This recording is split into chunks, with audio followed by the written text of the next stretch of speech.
Hi friends. मैं जो series अभी रिकॉर्डिंग की सीरीज़ मैंने स्टार्ट किया है, तो आज मैं जीवितेश के साथ बैठा हूँ। And Jeevitesh, welcome and thanks a lot you personally visited. Thank you sir. So Jeevitesh, Chandigarh में जो SCL है, इसरो में जीवितेश सेलेक्ट हुआ था, और जो सेमीकंडक्टर लैब है इसरो का चंडीगढ़ में, अब वो मिनिस्ट्री ऑफ इलेक्ट्रॉनिक्स में है। तो जीवितेश को वहाँ पे काफ़ी टाइम हो गया, आई थिंक 10 ईयर्स। 2015 में जीवितेश ने ज्वाइन किया था। एंड जब ECP स्टार्ट हुआ था 2011 में, तो जीवितेश उसमें one of the initial batches में से है। 2011 में ही जीवितेश आ गया था। ये ग्रेजुएटेड फ्रॉम चितकारा। तो जीवितेश स्टार्ट करते हैं इंटरेक्शन। पर्पस इंटरेक्शन का है कि जितने भी मेरे स्टूडेंट्स हैं, मैं सबके साथ इंटरेक्ट कर रहा हूँ जीवितेश। और बहुत से ऐसे स्टूडेंट्स हैं मेरे जिनके साथ कॉन्टैक्ट छूट गया था, तो एक एक करके सबको पकड़ के मैं इंटरेक्ट कर रहा हूँ। और पर्पस इसका यही है कि सबको पता लग जाए कौन कहाँ पे है अभी, और ये एक्टिविटी मैं अभी इनिशिएट किया हुआ है। तो मेरे ख्याल से 3-4 मेरी इंटरेक्शंस अभी हुई हैं, and today is with you. आप अपना थोड़ा सा बैकग्राउंड बताना जीवितेश, कि आपने कौन से बैच में, चितकारा में कौन से बैच में थे आप? आई थिंक जो आपका कंप्लीट हुआ था वहाँ पे। और ECP में 2011 में, जो मेरे को याद आता है, नवंबर वगैरह में आपने ज्वाइन किया था। और फिर उसके बाद की जर्नी आपका, कब गेट निकला और कब आपने इसरो ज्वाइन किया, और उसके बीच में क्या हुआ, वो थोड़ा सा ब्रीफ दो सर। जैसे गुड इवनिंग एवरीबॉडी।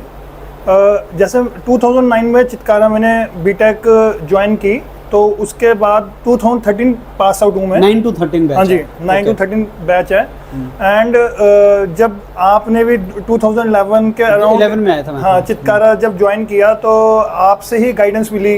आपने ही पूरा अवेयर करवाया कि हाँ, गेट नाम की कोई चीज़ होती है, ये PSUs होते हैं। आपने मतलब 3-4 अलग अलग पार्ट्स होते हैं, इंजीनियरिंग सर्विस, IAS। तो ये सारे चीज़ों को अवेयर कराते हुए पता चला कि हाँ, हमने कौन सा चूज़ करना है, हमारा टेम्परामेंट कहाँ पे है, हमने क्या करना है। तो फिर हमने 2011 के अराउंड फिर हमने डिसाइड किया। आई थिंक मैं सेकंड थर्ड ईयर में था। तो फिर तभी से हम मतलब कि एक बोलते फोकस्ड हो गए कि हाँ, हमने ये करना है, इसको अचीव करना है। फिर उसके बाद यही इंजीनियर्स पॉइंट था पहले, मुझे नाम याद है। अभी तो इंजीनियर्स कैरियर पॉइंट हो गया, पहले इंजीनियर्स पॉइंट था। You're right। तो शुरू का नाम इंजीनियर्स पॉइंट था। हाँ, वो सेक्टर 14 पंचकुला में था। तो छोटा सा रूम था वो, वहाँ से।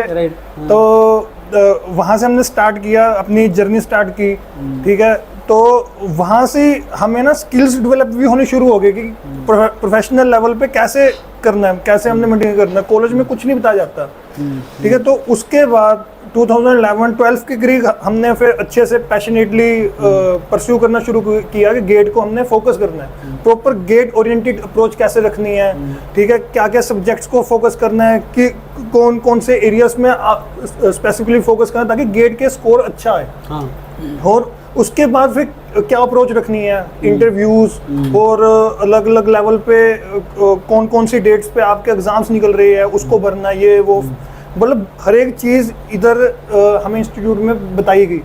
फिर 2013 में जैसे पास आउट हुए, तो we are in the process कि हम गेट के एग्ज़ाम दे रहे थे।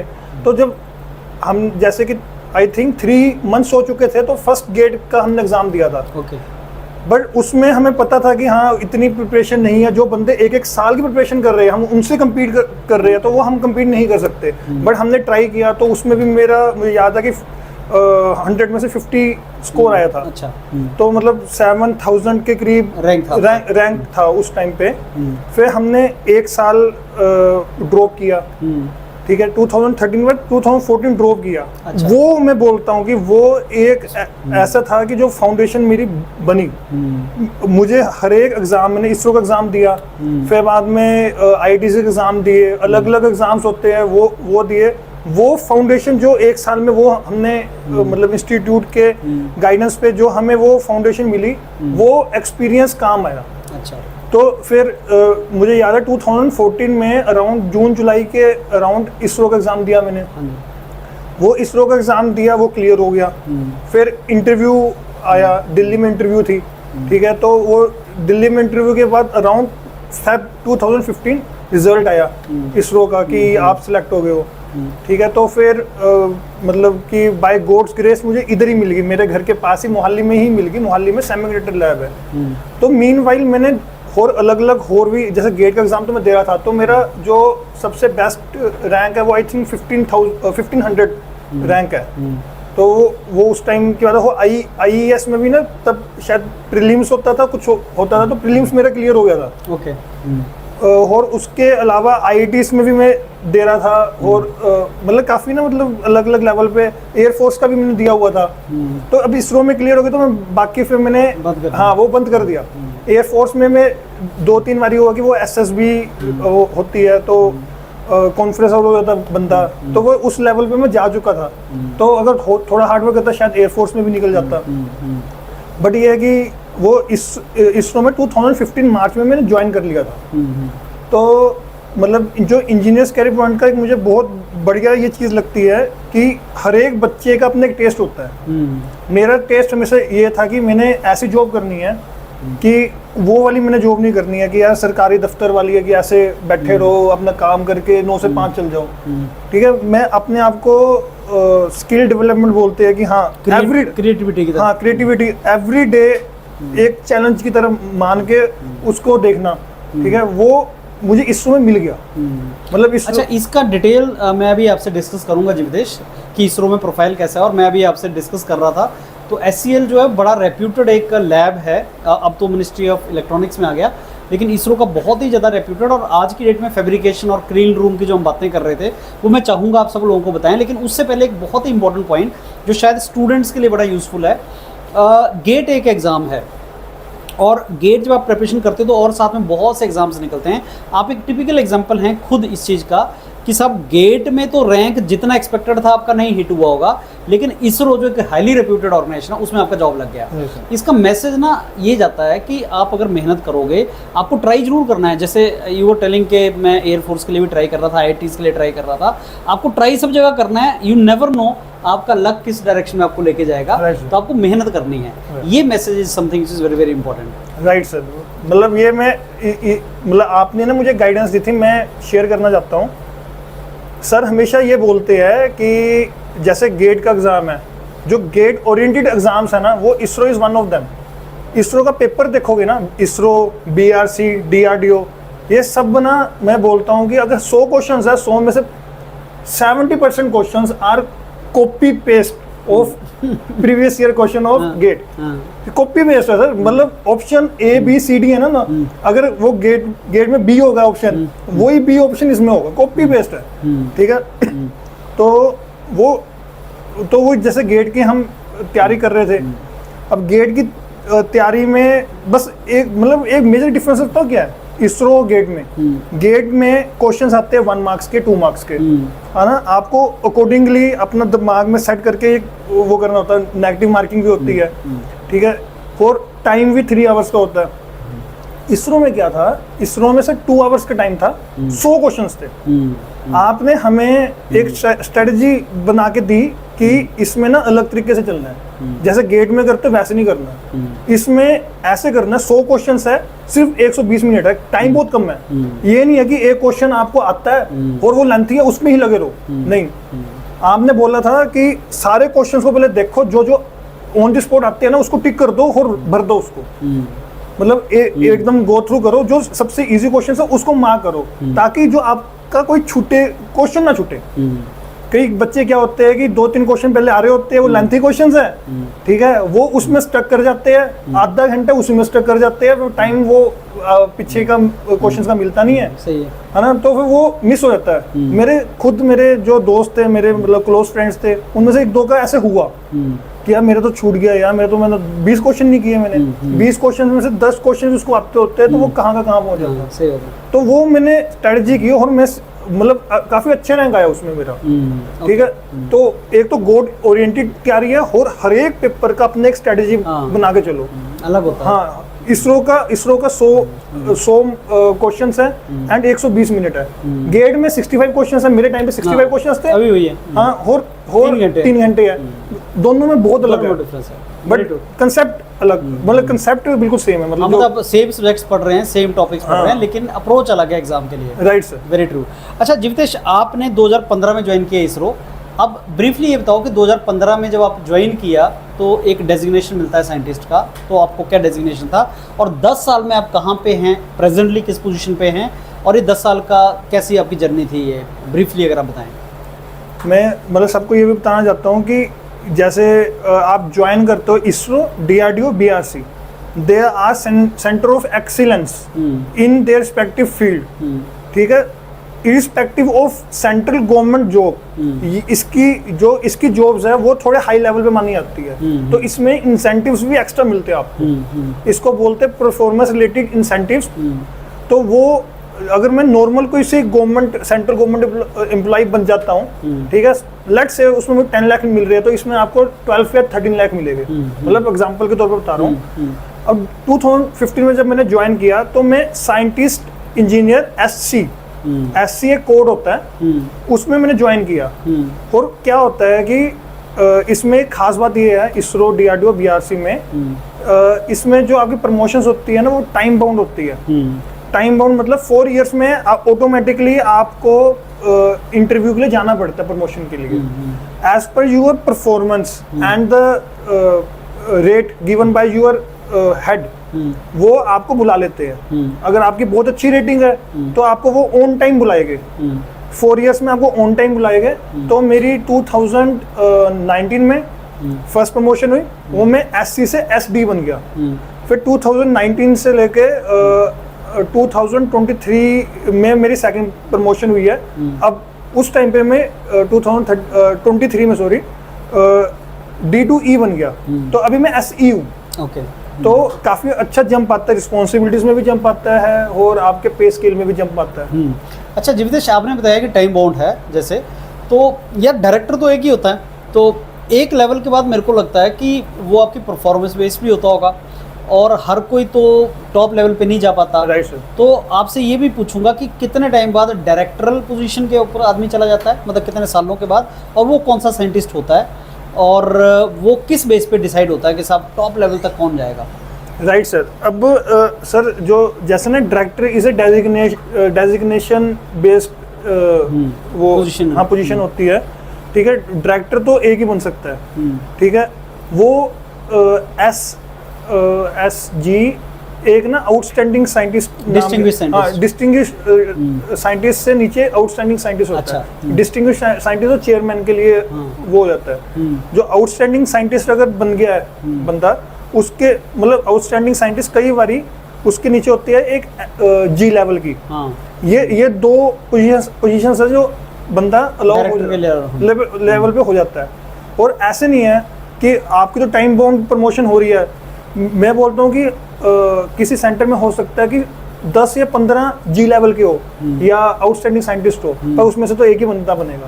वो वैकेंसी बेस्ड है, मतलब वो उस पर भी वो कमिटी बैठेगी प्रॉपर, और वो प्रॉपर डिसाइड करेगी कौन किसका जो जिसका वर्क प्रोफाइल सबसे ज़्यादा मिक्स है, वो सबसे ज़्यादा मतलब बोलते हैं कि वो परफॉर्मेंस बेस्ड है, तो वो उसको पिक करते हैं। अच्छा। तो वो उस पर डिपेंड करता है। ओके। तो किस लेवल तक मतलब जो लोग हैं वो नॉर्मली चले जाते हैं, क्योंकि उसके बाद तो मेरे को लगता है डिफिकल्ट होता होगा, साइंटिस्ट G तक लेवल तक चले जाते हैं, सब लोग पहुंच जाते हैं? सर सब पहुंच जाते हैं। मतलब आप अपने मतलब आपसे मैंने एक चीज़ सीखी है कि when your work become your play, मतलब जब आप इंजॉय करने लग जाते हो ना काम को, तो सर ये सेकेंडरी चीजें हैं। हाँ, सही बात है। मतलब ये आपने ही सिखाई हुई चीजें हैं, और मैं तो उसी फंडे से चलता हूँ। और इसमें सर मतलब मैं बहुत आराम से, जो काम भी नहीं करता होगा ना वो भी SG लेवल पे चल जाता है। बट जो बहुत हार्ड वर्किंग बंदा है, डेडिकेटेड बंदा है, तो वो उससे ऊपर आराम से जाएगा। ओके। मतलब SG तो मिनिमम है सर। इसरो लेवल की बात करो, इसरो, DRDO जो ये ऑर्गेनाइजेशंस है, ये आपको मतलब कि 100% प्रमोशन देगी। ओके। अच्छा जीवितेश, अब SCL जो मोहाली है वो बहुत ही फेमस और एक रेप्यूटेड लैब है। आप मैकेनिकल इंजीनियर हैं, थोड़ा सा ये बताओ कि SCL में किस तरह का काम होता है, जो आप रिवील कर सकते हैं, जो बता सकते हैं, और मैकेनिकल वाले के लिए क्या काम है, या इलेक्ट्रॉनिक्स का तो ये है ही ऑब्वियसली, VLSI से फैब्रिकेशन से रिलेटेड है, और कौन कौन सी ब्रांच और प्रोफेशनल इसमें होते हैं SCL में, और किस तरह का काम होता है अंदर? Right sir. सबसे पहले जो SCL है, सेमी कंडक्टर लैब, इसका फुल फॉर्म है सेमी कंडक्टर लैब। ये एक्चुअली 1980s में बनी थी, पंजाब गवर्नमेंट उस टाइम पे और सेंट्रल गवर्नमेंट ने मिलके, इट वाज वर्ल्ड्स का one of the finest foundry VLSI की। अच्छा। उस टाइम में वो 90s के करीब थोड़ी सी आग लग गई तो हल्का सा मतलब बोलते कि वो पुश बैक हो गया अच्छा है ना। अभी हम थोड़ा सा हल्का सा ग्लोबल लेवल पे हल्का सा पीछे है, बट अदरवाइज इसरो लेवल की अगर बात करें, इसरो का काफ़ी अच्छे लेवल पे इसकी डिवाइसेस जाते हैं। ओके जैसे फॉर एग्जांपल ये तो मतलब न्यूज़ में भी आता है कि विक्रम प्रोसेसर, हाँ। ये one of the best processor है जो कि मेक इन इंडिया है, इंडिजनाइज्ड है, ठीक है। और वो दिमाग है रॉकेट का, वो दिमाग आपने बना लिया है, वो मेक इन इंडिया कर दिया। पहले सर जब से रॉकेट्स बन रहे हैं तो 20-30 ईयर्स तो वो आउटसोर्स होता था। तो SCL का तो एक तो मैं आपको मतलब बोलते ना एक ये की रोल है इसमें। फिर उसके अलावा there are 1000 types of products, मतलब इतने प्रोडक्ट्स है कि इलेक्ट्रॉनिक लेवल पे जो इलेक्ट्रॉनिक इंजीनियर है उसको फैसिनेट करेगा, ठीक है सर। फिर उसके अलावा सर एक चीज़ आती है कि फैब्रिकेशन कैसे हो रही है, वो एक अलग लेवल का है। इलेक्ट्रॉनिक्स का सर्किट डिजाइनिंग वो तो इलेक्ट्रॉनिक्स का एक हार्डकोर पार्ट हो गया। जो फैब्रिकेशन है वो एक मल्टी ओरिएंटेड है, मतलब मल्टी डिसिप्लिन ओरिएंटेड है। उसमें मैकेनिकल इंजीनियर भी काम करेगा, उसमें इलेक्ट्रॉनिक्स का भी काम करेगा, इंस्ट्रूमेंटेशन वाला भी काम करेगा, सिविल इंजीनियर भी काम करेगा, ठीक है सर। उसमें हर एक बंदा का रोल अपना अपना एक स्पेसिफिक एस्पेक्ट है। अब मैकेनिकल इंजीनियर के पॉइंट ऑफ व्यू से मैं बात करूं तो मैकेनिकल में पहले तो मैं फैब्रिकेशन की बात करता हूँ। मैम्स है एक MEMS, micro electro mechanical systems, वो मतलब माइक्रोन लेवल पे है, पर वो होता है मैकेनिकल सिस्टम। जैसे कैंटिलीवर है, ये कैंटिलीवर ऊपर नीचे हो रहा है, ठीक है, वो माइक्रोन लेवल पे आप देख नहीं सकते, बट वो ऊपर नीचे होता है, ठीक है। एक्सेलरोमीटर हमने सुना सर, हमारे मोबाइल्स में एक्सेलरोमीटर है, गाड़ियों में जब टकराती है उसमें एक्सेलरोमीटर है। वो accelerometer is example of MEMS technology. अच्छा, कैंटिलीवर है वो एक तरीके से, जब जग लगेगा कैंटिलीवर ऐसे होगा, वो उसमें कैपेसिटेंस और जो रेजिस्टेंस वो वेरी होगी, तो उसी में आपको सिग्नल्स मिलेंगे। तो वो मैकेनिकल इंजीनियर का आ जाता है, कैंटिलीवर बनाना है और बहुत चीज़ें होती है, ब्रिजेस है, ये वो मतलब, तो वो मैकेनिकल इंजीनियर करेगा, ठीक है। अब मैं अपना बताता हूँ हमारा क्या है। सेमीकंडक्टर एप्लीकेशन में clean room is one of the backbone. Clean room नहीं होगा आप इलेक्ट्रॉनिक्स का पार्ट बना नहीं सकते, क्योंकि एक डस्ट पार्टिकल भी इलेक्ट्रॉनिक सर्किट में हो जाएगा, वो शॉर्ट सर्किट कर देगा। और एक डस्ट पार्टिकल माइक्रोन लेवल्स में होता है, 5 से 30 माइक्रोन्स। तो clean room is a must.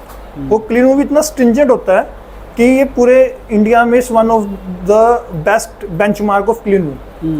तो उसको डिज़ाइन करना, उसको मेंटेन करना और उसको प्रॉपर तरीके से ऑपरेट करना, वो अपने में एक एक्सपर्टीज है। ओके, अच्छा, क्लीन रूम मैं देखता हूँ जीवितेश, अलग अलग IITs भी क्लीन रूम बना रहे हैं, एजुकेशनल इंस्टीट्यूट बनाते हैं, एकेडमिक इंस्टीट्यूट्स बनाते हैं। तो जो क्लीन रूम SCL में है, no doubt state of art रहेगा। तो जो क्लीन रूम SCL में है, जो फैब्रिकेशन के लिए भी यूज़ करते हैं, और अभी मैं रिसेंटली IIT रोपड़ गया था, मैंने वहाँ पे भी देखा है ये फैसिलिटी VLSI से रिलेटेड, लेकिन वो ज़्यादातर डिज़ाइन और टेस्टिंग में है। तो जो क्लीन रूम एकेडमिक इंस्टीट्यूट्स में होता है, जो आपके पास है, क्या डिफरेंस है, और क्लीन रूम नॉर्मली कितने कॉस्ट में बनता होगा? सर ये है कि वैसे ना क्लीन रूम क्लासिफिकेशंस भी होती है, ठीक है। आपने देखा वो ऑपरेशन थिएटर में जाते हैं, किसी का ऑपरेशन हो रहा है, वो भी क्लीन रूम में होता है, ठीक है sir.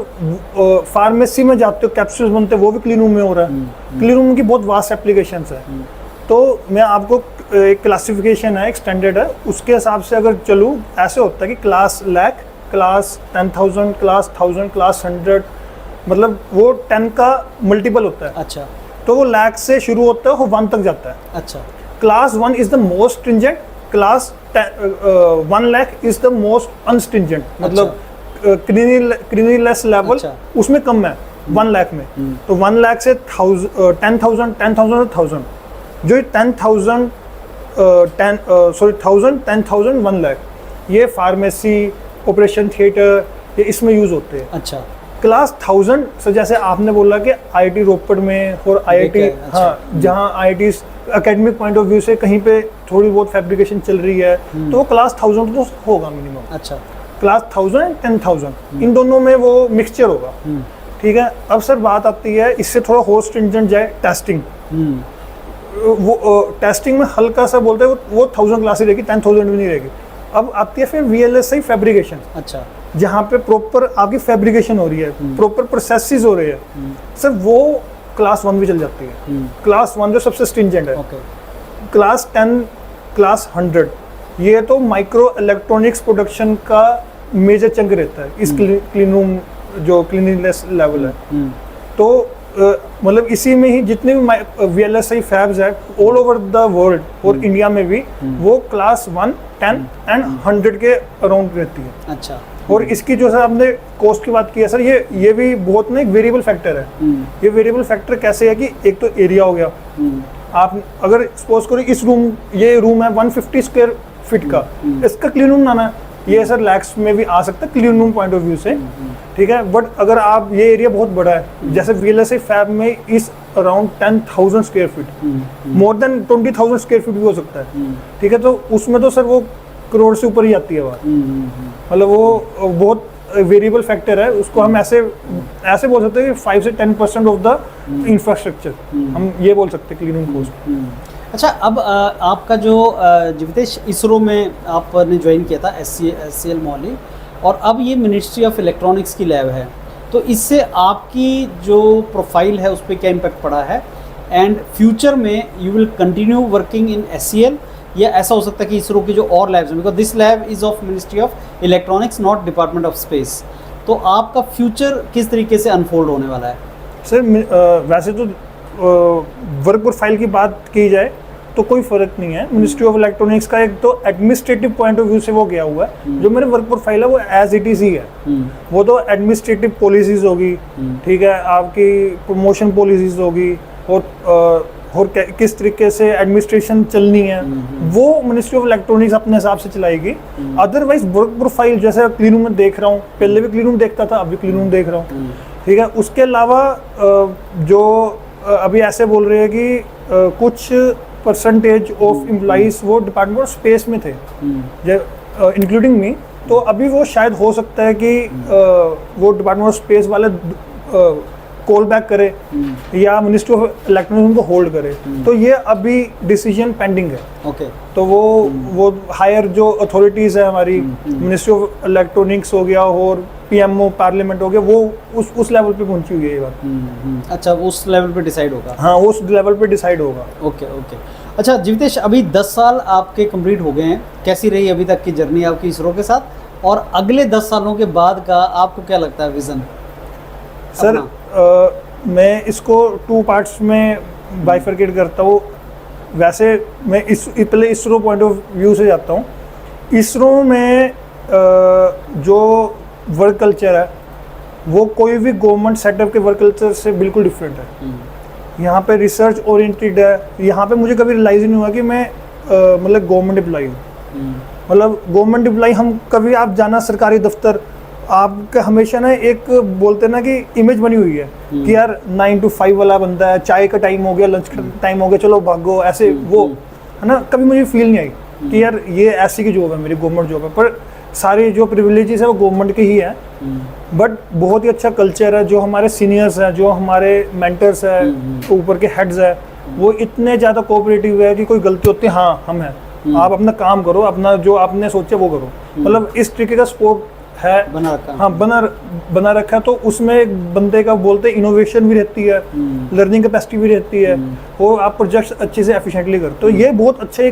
One of the best places to work. Yes, पूरे इंडिया में सर। हमने गवर्नमेंट में भी काम करना है और इनोवेशन में भी काम करना है, तो ISRO is one of the best है। अब सर आपने ये तो जो 10 ईयर्स का एक्सपीरियंस है वो मुझे बहुत बढ़िया रहा, बहुत कुछ सीखा और बहुत कुछ सीख भी रहा हूँ।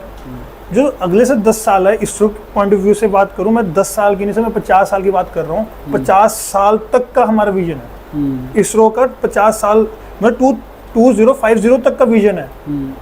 मतलब आप अगर देखोगे, कैबिनेट ने अभी रिसेंटली 4 to 5 मंथ्स पहले भारतीय अंतरिक्ष स्टेशन उसका भी अप्रूवल दे दिया है। एक न्यू जनरेशन लॉन्च व्हीकल है, उसका भी अप्रूवल दे दिया है।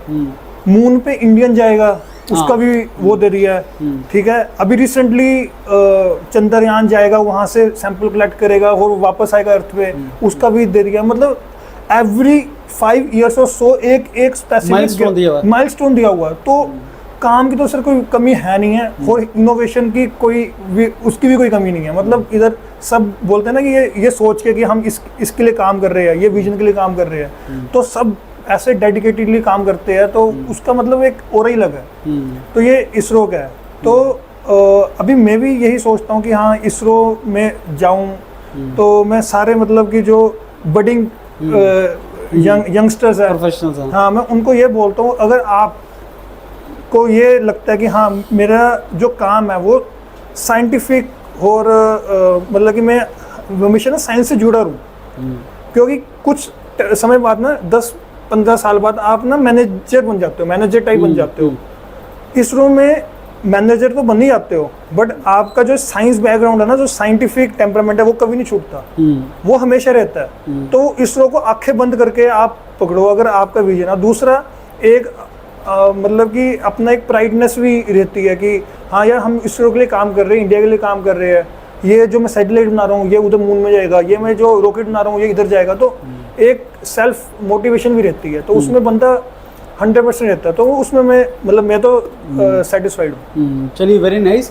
सो एक पर्पज़ इस इंटरेक्शन का जीवितेश ये भी था कि जैसे अभी 10 साल हो गए हैं आपको जॉब करते हुए, and directly from someone who is working in ISRO, तो आपको थोड़ा सा आइडिया जनरेट करने के लिए कि कोई ऑर्गेनाइजेशन कैसे होती है, क्या उसमें होता है, वो बहुत ज़्यादा इंपॉर्टेंट है। इससे पहले कि आप डिसीजन बनाएं अपने करियर के लिए। एंड एक टर्म होती है जॉब सेटिस्फेक्शन, जो रेयरली लोगों को मिलती है, और अगर मिल जाए तो obviously life is going to be very very smooth and very very satisfying for you, और वही चीज़ आपको लेनी भी चाहिए। तो जीवितेश, आपसे बात करके वो फीलिंग तो आ रहा है, like you are totally satisfied guy and contributing also to your organisation. ISRO is no doubt जैसे इंडिया के लिए it's a proud organisation friends, और अगर आपको अपॉर्चुनिटी मिलती है इसमें जाने की, इसको ज्वाइन करने की, यू शुड डू दैट। और अभी पिछले कुछ टाइम से हर 2 साल बाद इसरो काफ़ी अच्छे रिक्रूटमेंट भी निकालता है। आई थिंक अभी रिक्रूटमेंट चल भी रहा है, एग्ज़ाम्स हुआ है, अब इंटरव्यू आने वाले हैं, जिसमें 150 सीट्स मैकेनिकल की थी आई थिंक अप्रॉक्सीमेटली, मतलब इतनी सीट्स वो निकालता है इलेक्ट्रॉनिक्स की, कंप्यूटर्स की। और अगर कोई यंगस्टर जाना चाहे तो उसके लिए बड़ी अच्छी अपॉर्चुनिटी भी है। बिल्कुल सर। तो बहुत अच्छा जीवितेश, thanks a lot once again, आपने टाइम दिया, आज आप आए यहाँ पे। और अब मैं अगले 10 साल का दोबारा आपको बुलाऊंगा, and then will again interact and will make a sequel of this till you become chairman. Okay Jeevitesh, thanks a lot. Thank you sir, thank you everyone.